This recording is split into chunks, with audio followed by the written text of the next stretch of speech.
Good morning, everyone. Not great news to report on this Saturday morning, which is also a very busy, hectic day at the Cricket World Cup. But the big news, as I mentioned, is that Hardik Pandya, the all rounder, has been ruled out of the Cricket World Cup. That has come against the expectations of the Indian team. Now, as you know, Hardik was injured in that game versus Bangladesh where he twisted his ankle. At that time, it was reported that he has a grade one sprain, and for that, typically it is about 2 weeks or at worst 3 weeks for you to recover and then be back with the team. So 2 weeks had been done, and 3 weeks would have been completed by the time the Netherlands game came along. And so you expected that he would have been back, but now it has been confirmed that he's been ruled out of the World Cup, and that Prasidh Krishna has now been announced as a replacement for Hardik Pandya. So that's the latest news that's coming in. Now, I know you're going to look at the last three matches and say that, listen, the Indian team has been doing very, very well, so not too much of a blow as such then. But I think there is no replacement for Hardik Pandya, the fast bowling all rounder slot that he fills. There is no like for like replacement. The Indian team did plug those holes by making two changes, bringing in a Surya Kumar Yadav and a Mohammad Shami. Yes, Mohammad Shami coming in was almost like a blessing in disguise. Had Hardik Pandya not been injured, Shami probably wouldn't have got a chance. So it has helped Shami get a chance. But the Indian team could have been strengthened going forward, where you could have played a Shami as well as a Hardik and had more balance and more bowlers available going forward. And maybe not now, maybe not in the game versus South Africa, since you've already qualified for the semi final. Maybe not so much in the game versus Netherlands as well, but definitely for the semi-final, where you could come up against a team like New Zealand or maybe Australia or Pakistan, whatever, at the Wankhede Stadium.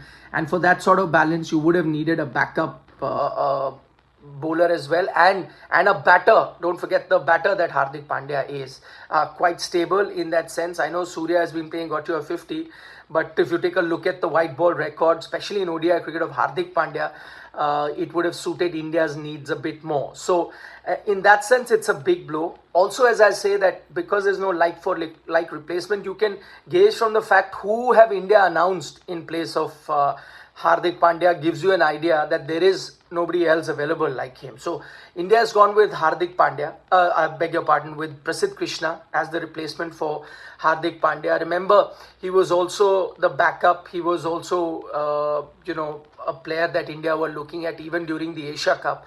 So you knew he was there and thereabouts.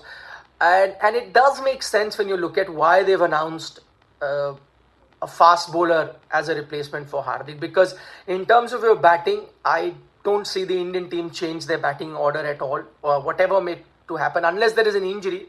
But whatever is to happen in the game versus South Africa and Netherlands in terms of form, they're not going to be changing their batting order going into that semi-final. And then, if you win the semi-final, you reach the final, once again, no chance of that batting order changing unless there is an injury. And anyway, they already have a backup in terms of Ishan Kishan in the team as a batter. So what is that one area where they could have needed a replacement? Because now, because of the balance, you have to play three fast bowlers. So Siraj, Bumrah and Shami have to play.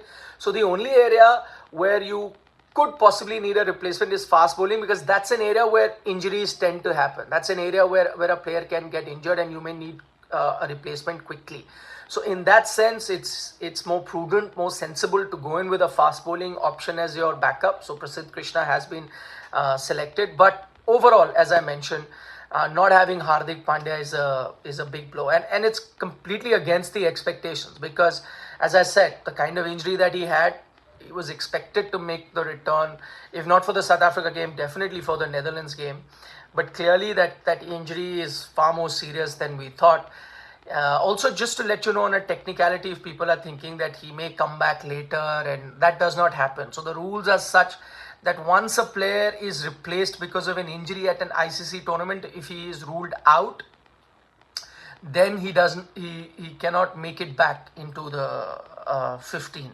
So in that sense, it's the end of Hardik Pandya's World Cup campaign, and I'm sure he must be gutted. If you try and think of it personally, I'm sure he must be gutted, because everyone has a dream of winning the World Cup, and this Indian team, in the form that they're showing, I think are in with their best chance of winning a World Cup. And to not be there with the team in that run, or give yourself a good chance at that, to win the World Cup, I'm sure he would be very gutted. But I guess the extent of the injury would have been so serious that once you realize that he's not going to be able to bowl, or even run between the wickets and be fit to do that, then it would make better sense to have a replacement than wait on Hardik Pandya. So that's the latest from the Indian camp. Of course, today is a big day. The game between New Zealand and Pakistan, kind of a virtual quarterfinal, so we'll have our eyes on that. Also building up to India's game, the next game versus South Africa. No Hardik Pandya. Be interesting to see. Will they continue with their strategy of the team that they are playing, or try and look to change a bit on that? I doubt they will, because never fix anything that's not broken. So I think the team might continue doing that. So that's the latest. On